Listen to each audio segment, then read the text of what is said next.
Rain poured over the city of Chicago, painting the sidewalks with silver light. Cars rushed by, their headlights cutting through the fog. On one corner of the street, a teenage boy stood alone, clutching a small backpack to his chest. His name was Ethan Miller, just 17 years old and homeless. Ethan's hair was wet and messy, his shoes torn, and his hands shaking from the cold. He hadn't eaten for almost 2 days. Every time he passed a restaurant, the smell of food made his stomach twist with hunger. But no one looked at him. People hurried by, holding umbrellas, busy with their own lives as if he didn't exist. He found a small space behind an old diner, hidden between garbage cans. That was his home for the night.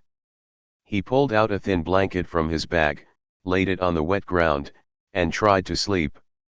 As he closed his eyes, the sound of rain mixed with the noise of the city sirens, honking, footsteps.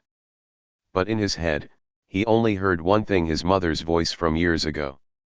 Ethan, no matter what happens, you keep going, okay? You never give up. That memory hurt more than the cold. His mother had died 2 years ago, and his father had disappeared soon after.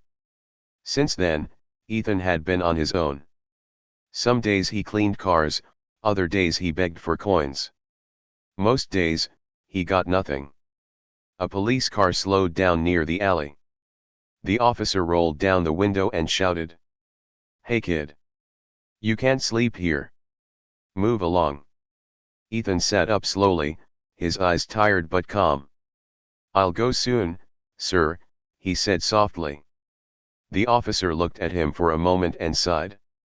"Get yourself somewhere warm, kid. It's not safe out here." Then he drove away, leaving Ethan in the rain again. Ethan looked up at the sky and whispered, "Someday I'll make them see I'm not nothing." He didn't know that someone had heard him: a tall man standing under a streetlight not far away. The man wore a black coat and an old firefighter's cap. His face was hidden by the shadows, but his eyes followed Ethan carefully before he turned and disappeared into the fog. The next morning, the rain had stopped, but the air was still cold. Ethan walked to the park, hoping to find leftover food in the trash bins. His stomach growled as he searched quietly. He felt ashamed, but hunger didn't care about pride. He found half a sandwich inside a paper bag, soggy but still okay. He sat on a bench and ate slowly, his eyes on the people jogging, laughing, walking their dogs. He used to be like them once. He used to have a home, a bed, a future. Now he had nothing but this bench. "Hey, you okay, kid?" a voice said behind him. Ethan turned around quickly. It was the same man from last night, the one in the black coat. The man had kind eyes, deep with age and pain. He looked like someone who had seen a lot in life. "I'm fine," Ethan said, standing up quickly. "I don't need help." The man smiled gently. "Relax. I'm not here to hurt you. Name's Mr. Adams. You remind me of someone I used to know." Ethan didn't reply. He wasn't sure if he could trust him. Mr. Adams sat down on the bench beside him and pulled something out of a paper bag: a fresh sandwich and a bottle of water. He handed them to Ethan. "Take it. I bought too much breakfast anyway." Ethan looked at the food, then at the man. His pride told him to refuse, but his empty stomach screamed louder. "Thank you," he said quietly, taking the sandwich. They sat there in silence for a while. Pigeons pecked at crumbs near their feet. Mr. Adams finally spoke again. "You got family around here, son?" Ethan shook his head. "No. Not anymore." Mr. Adams nodded slowly, his eyes full of understanding. "That's tough. You look like a strong kid, though. You got spirit. Don't lose that." Ethan didn't answer, but inside, something small, something almost forgotten, started to flicker again. Hope. Before leaving, Mr. Adams gave Ethan a small card. "I live on Oak Street, near the fire station. If you ever need a warm meal or a place to shower, stop by. Ethan nodded, not sure what to think. Most people ignored him. Why would a stranger care? That night, Ethan returned to his alley behind the diner. But sleep didn't come easy. He kept thinking about Mr. Adams, his calm voice, his kind eyes, and that strange look when he said, "You remind me of someone." Ethan looked at the card again, turning it in his hand. The edges were soft from the rain, but the address was clear. For the first time in months, he felt like maybe, just maybe, someone cared. But in the distance, under another streetlight, a shadow moved. The same mysterious figure. Mr. Adams stood there again, watching from afar. He whispered to himself, "Let's see if you're really the one, kid." As the cold wind blew across the city, Ethan closed his eyes and hugged his backpack tightly. He didn't know it yet, but his life was about to change forever. The next morning, the city of Chicago woke up to a pale, cold sun. Ethan rubbed his eyes and looked around the alley. His blanket was wet again, and his fingers were numb. He wished for one thing: a little warmth. As he packed his small bag, he remembered the card that Mr. Adams had given him the day before. Oak Street, near the fire station. He looked at it for a long moment. He didn't know if he should go. What if it was a trick? What if the man didn't really mean what he said? But hunger made the decision for him. Ethan started walking. His shoe slapped against the wet pavement. The morning air was sharp, but a little hope kept him moving. He passed tall buildings, busy shops, and people drinking coffee on the sidewalks, all the things that once felt normal to him. Finally, he reached a small, old house with white paint peeling off the walls. A wooden sign on the mailbox read, "Mr. Robert Adams." Ethan hesitated, then knocked on the door. After a few seconds, the door opened. Mr. Adams stood there, wearing a flannel shirt and holding a mug of coffee. His eyes widened in surprise, but then he smiled warmly. "Well, look who decided to show up," he said. "Come in, son. You must be freezing." Ethan stepped inside slowly. The house was small but cozy, with old pictures on the wall, a big chair near the window, and the smell of coffee filling the air. For the first time in months, Ethan felt safe. "Sit down," Mr. Adams said, placing a plate of scrambled eggs and toast on the table. "Eat as much as you want." Ethan hesitated again, but the smell of warm food was too strong to resist. He sat and began to eat quietly, almost afraid someone would take it away. Mr. Adams watched him with kind eyes. "You've been on your own for a while, haven't you?" he asked softly. Ethan nodded. "Since I was 15. My mom, she passed away. My dad left soon after."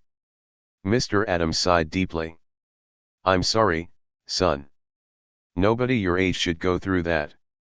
For a moment, silence filled the room. Only the ticking of an old wall clock could be heard. Then Mr. Adams said, "If you want, you can help me around the house. I'm getting old, and there's always work to do. I can pay you a few dollars and give you meals." Ethan looked up, surprised. "You'd really let me work here?" Mr. Adams smiled. "Everyone deserves a second chance, Ethan." That week, Ethan began working for Mr. Adams. He swept the porch, washed the old truck, and helped clean the small garden in the backyard. Mr. Adams wasn't rich, but he treated Ethan like family, giving him warm meals and stories from his past. Every evening, they sat on the porch watching the sunset. Mr. Adams often spoke about his younger days as a firefighter. His stories were full of bravery, saving people, facing flames, risking everything. Ethan listened with wide eyes. "You were a real hero," he said once. Mr. Adams smiled, but there was sadness behind it. "Not always, kid. Sometimes, even heroes fail." Ethan noticed how Mr. Adams's voice would change whenever he talked about fires. His eyes would turn distant, as if he was seeing something no one else could. One afternoon, while cleaning the garage, Ethan found an old metal box under a pile of dusty blankets. Out of curiosity, he opened it. Inside were medals, a burned firefighter's helmet, and a photograph. In the photo, a younger Mr. Adams stood proudly in uniform beside a smiling woman and a little girl with curly hair. Behind them a house. Ethan noticed burn marks across the photo, as if it had been through a fire. Before he could think more, Mr. Adams's voice echoed from behind him. "Where did you find that?" Ethan turned quickly, startled. "I'm sorry, sir. It was under the blankets. I didn't mean to." Mr. Adams stepped forward slowly, his face pale. He took the photo gently from Ethan's hands and stared at it for a long time. His hands shook a little. "That was my family," he said in a low voice. "My wife and daughter. They didn't make it?" Ethan's heart sank. "In a fire?" Mr. Adams nodded, his voice breaking. "I tried to save them, but the flames were too strong. I went in 3 times. The 3rd time, the roof fell. I barely made it out." The room went silent. Ethan didn't know what to say. He wanted to comfort him but couldn't find the words. Finally, he whispered, "I'm sorry." Mr. Adams took a deep breath, putting the photo back into the box. "That's why I noticed you, Ethan. The way you looked that night, lost but still fighting.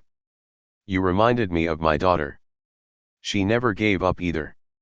Ethan felt his chest tighten. For the first time in a long while, someone believed in him. Someone saw something in him worth saving. That night, as Ethan lay on the small bed in the spare room, he couldn't sleep. His mind was full of thoughts: Mr. Adams's kindness, his pain, and his words, "You reminded me of my daughter." He looked out the window. The city lights shimmered like stars. He thought about his mother's voice again, "Never give up." For the first time in years, those words didn't hurt. They gave him strength. But what Ethan didn't know was that fate had another test waiting for him, one that would soon make him face the same flames that haunted Mr. Adams's past. The night was cold and quiet in the city of Chicago. Ethan sat on the porch beside Mr. Adams, sipping a cup of hot cocoa. The wind carried the soft sound of distant sirens, a sound that always made Mr. Adams's eyes darken with memories. "You okay, sir?" Ethan asked softly. Mr. Adams nodded slowly. "Just thinking. Fire, it's a strange thing. It can destroy everything in seconds, but it also shows who you really are." Ethan didn't fully understand, but those words stayed in his mind. That night, Ethan couldn't sleep. He walked to the window and looked out at the street. The city lights shimmered, but something in the air felt strange, tense, almost warning him. Suddenly, a loud boom shook the quiet night. Then came screams. Ethan's heart jumped. He rushed to the window. Across the street, a 3-story apartment building was on fire. Flames burst through the windows, painting the night sky orange. People were shouting, running, calling for help. "Mr. Adams!" Ethan yelled, running to his room. Mr. Adams opened his door, eyes wide. He saw the red glow outside and froze. For a moment, he didn't move, just stared at the fire, his hands trembling. "Call 911, he said quickly. Ethan grabbed the phone, but he could already hear sirens in the distance. A woman's voice echoed through the chaos outside. "Please. Somebody help. My daughter's inside." Ethan looked out the window. A young mother was crying on the sidewalk, pointing toward the 2nd floor. Without thinking, Ethan dropped the phone and ran out the door. "Ethan, stop!" Mr. Adams shouted, but it was too late. The street was chaos. Smoke filled the air, and people were screaming. The fire roared like a monster, swallowing the windows one by one. Ethan could barely see, but he could hear the little girl crying from inside. He covered his mouth with his sleeve and ran toward the door. The heat hit him like a wall, but he pushed through. Inside, everything was red and black. Smoke stung his eyes, and the air was thick and heavy. "Hello," he shouted. "Where are you?" A small voice answered weakly, "I'm here." He followed the sound, stumbling through the hallway. The floor creaked under his feet. The heat was unbearable, but Ethan kept going. He found a small girl hiding under a table, clutching a teddy bear. "It's okay," he said, coughing. "I've got you." He lifted her into his arms and looked around. The stairs were already burning. Flames climbed up the walls like angry snakes. He had to find another way out.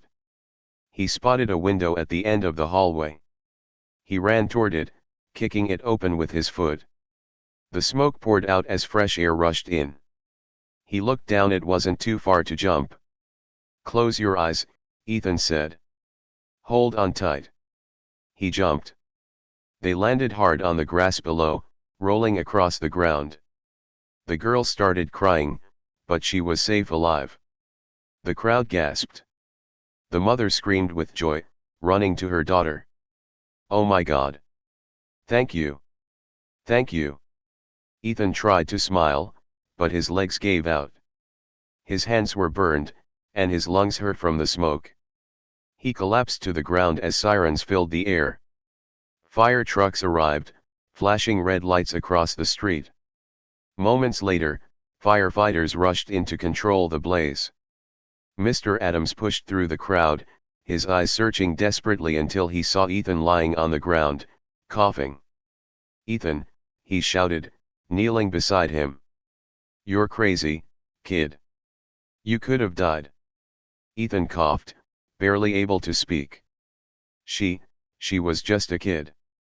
I couldn't leave her." Mr. Adams's eyes filled with tears. For a moment, he saw his own daughter in Ethan's arms, the one he couldn't save years ago. He whispered, "You did what I couldn't."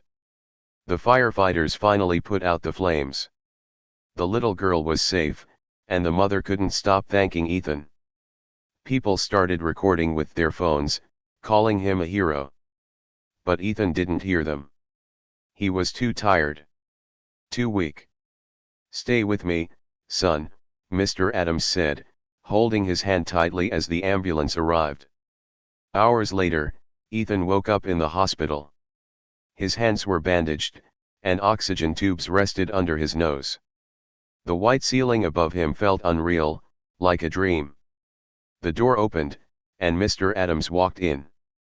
His eyes were red, his clothes still smelling of smoke. He smiled softly and sat beside the bed. "You scared me, kid," he said quietly. "Don't ever do that again." Ethan smiled faintly. "Did the girl make it?" Mr. Adams nodded.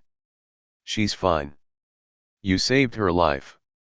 Ethan looked down, trying to hide the tears in his eyes. "Guess I did something right for once." Mr. Adams placed a hand on his shoulder. "You did more than right, Ethan. You showed courage, the kind most people only dream about." As the morning sun rose, light streamed through the hospital window. Reporters were already outside, talking about the homeless teen who became a hero. But Ethan didn't care about fame or praise. He only cared that someone was alive, that his pain, his struggle, had meant something. Mr. Adams looked at him with pride and said, "You've got the heart of a firefighter, son." Ethan smiled weakly. "Maybe I learned it from the best." They both laughed softly. Outside, the sirens faded into silence.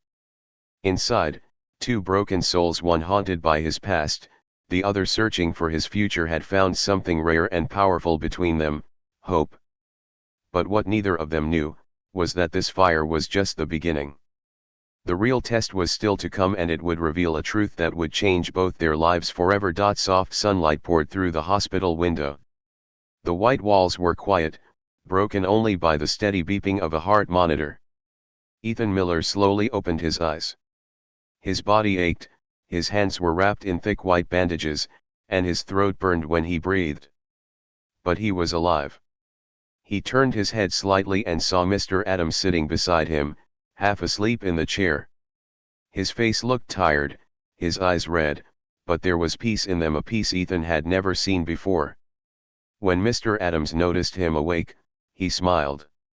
"Morning, hero." Ethan tried to smile back. His voice was weak. "I'm not a hero. I just did what anyone would have done." Mr. Adams shook his head. "No, Ethan. Most people run away from fire. You ran into it. That's bravery and heart." Ethan looked down, his voice quiet. "I just couldn't let that girl die. Not like my mom."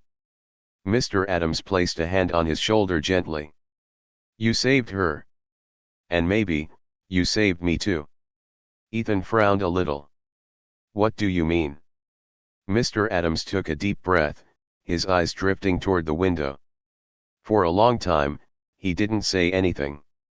Then he whispered, "There's something I never told you, Ethan. Something I've kept locked away for years." The truth revealed. He stood up and walked slowly to the window. His hands trembled slightly. "I was a firefighter for 20 years, he said softly. "People called me brave. Said I was fearless. But one night, everything changed." Ethan watched silently, sensing the weight of his words. "It was my own house," Mr. Adams continued. "A gas leak. My wife and daughter were inside. By the time I got home, it was already burning. I went in once, got my wife to the door. Went back again for my little girl," his voice cracked. "But the roof collapsed. I couldn't reach her. The smoke, the heat. I tried, God knows I tried." He stopped talking, his eyes full of pain. A tear slid down his cheek. Ethan's throat tightened. You couldn't save her." Mr. Adams shook his head. "No. She was just 6 years old. Her name was Emily. After that night, I quit the department. I couldn't face another fire. I couldn't face myself." The room fell silent. Ethan stared at the man who had given him food, shelter, and kindness. The same man who had carried a broken heart all these years. "That's why you helped me," Ethan whispered. "Because I reminded you of her." Mr. Adams nodded slowly. "Yes. The same eyes. The same spirit. You were lost, like I was.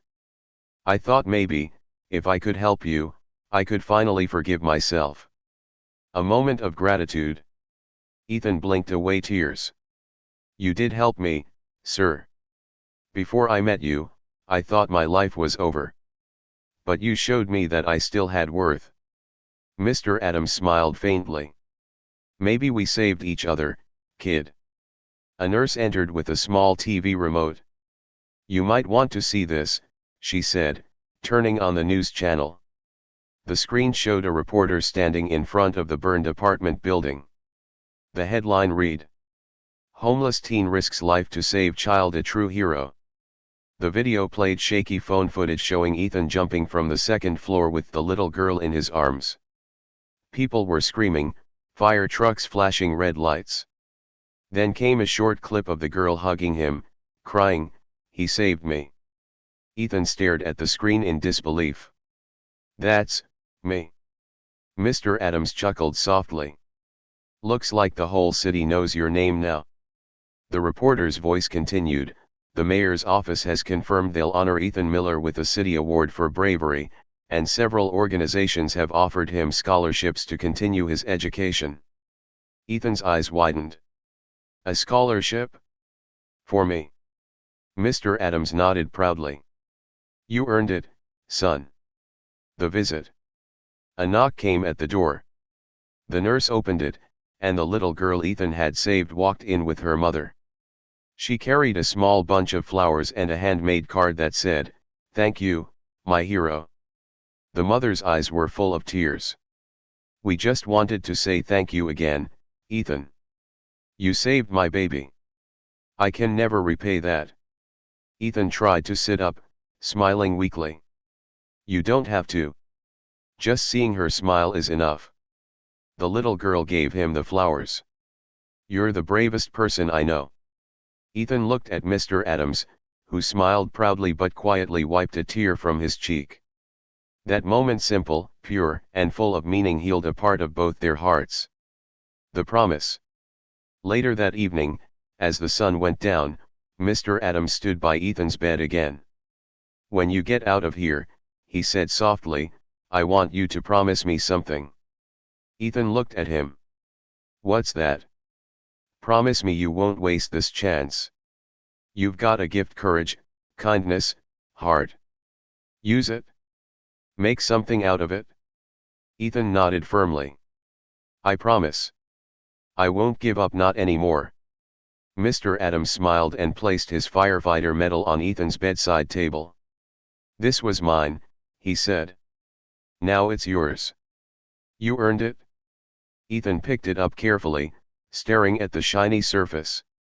For the first time in years, he felt something powerful: not just hope, but purpose.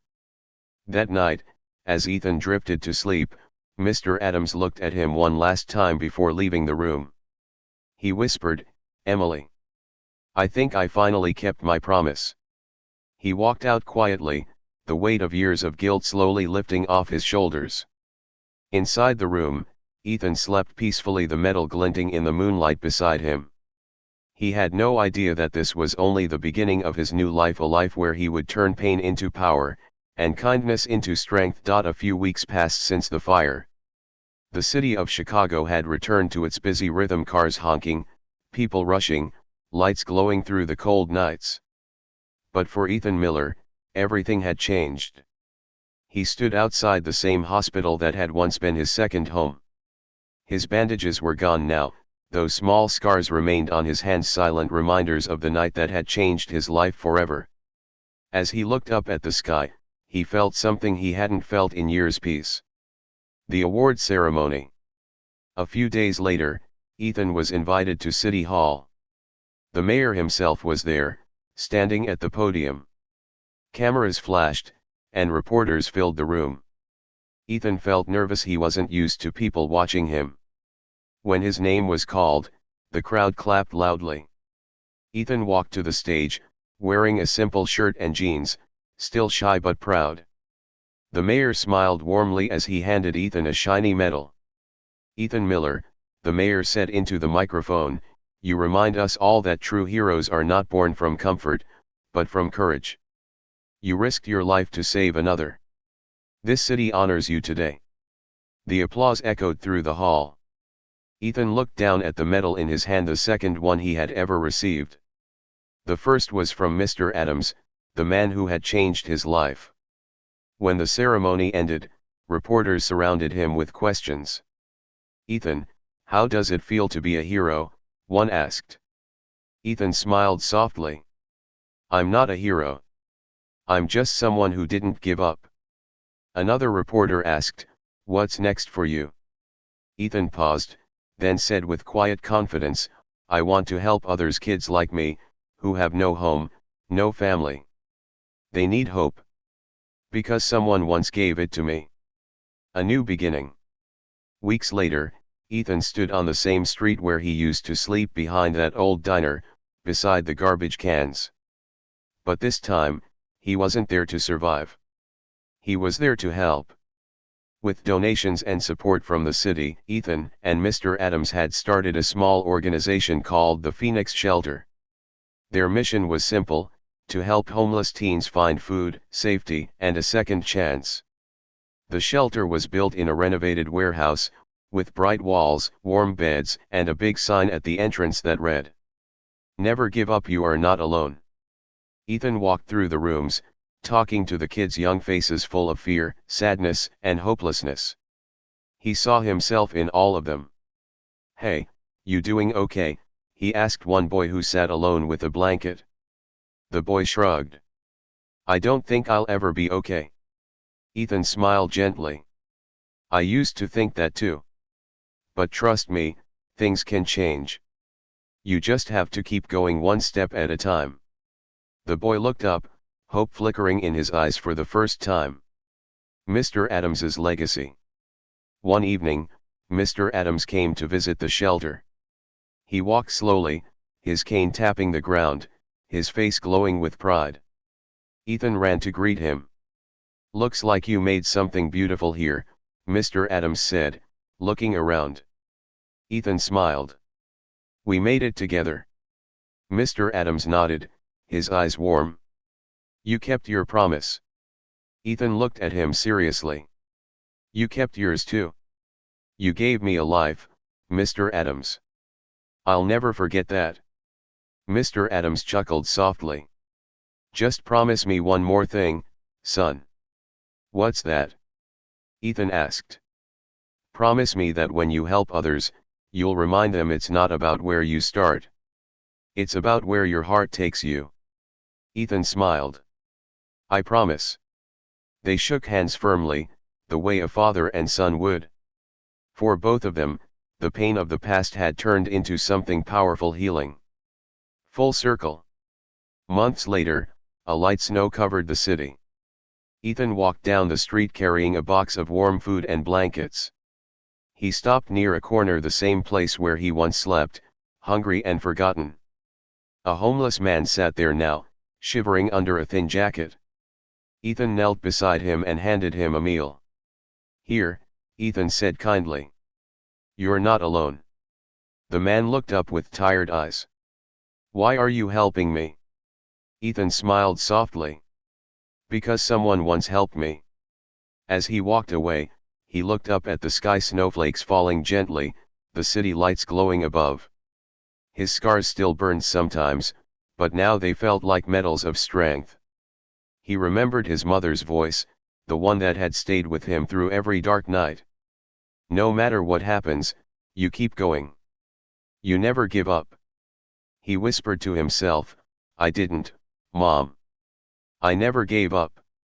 The hero's legacy. That night, the shelter was full of laughter and light. Ethan stood at the door, watching the kids eat dinner, talk, and smile.